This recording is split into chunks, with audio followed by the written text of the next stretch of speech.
Magandang araw po sa inyong lahat mga kababayan. Narito tayo muli upang maghatid ng pinakabagong update sa lagay ng panahon ngayong araw, October 18th, 2024.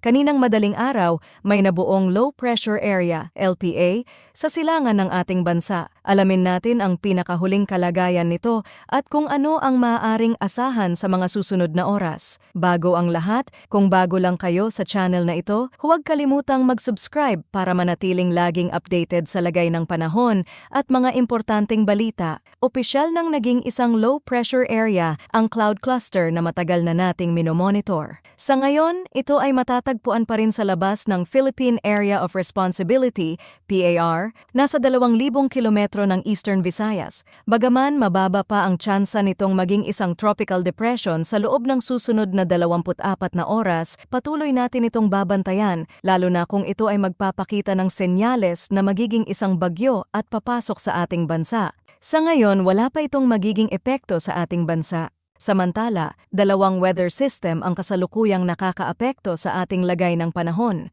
Ang una ay ang Intertropical Convergence Zone, ITCZ, na nakakaapekto sa bahagi ng Southern Mindanao, habang ang ikalawa naman ay ang easterlies na nagdadala ng hangin mula sa silangan na nakakaapekto sa Luzon at silangang bahagi ng Visayas. Ang mga weather system na ito yung nagdudulot ng kalat-kalat na pag-ulan sa ating bansa.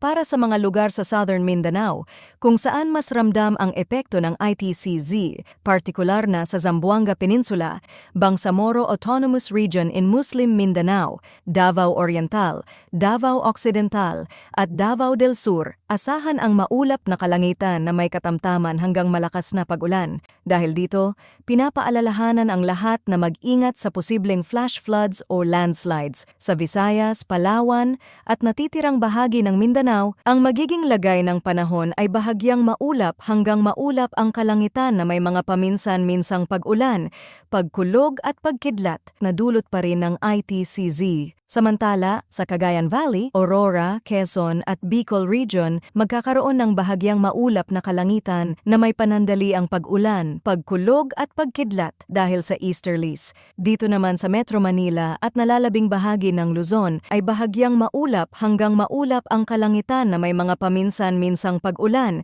dulot ng localized thunderstorms.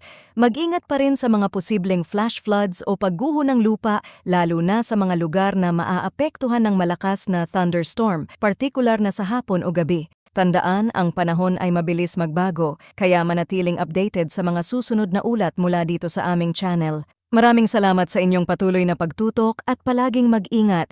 Stay safe mga kababayan!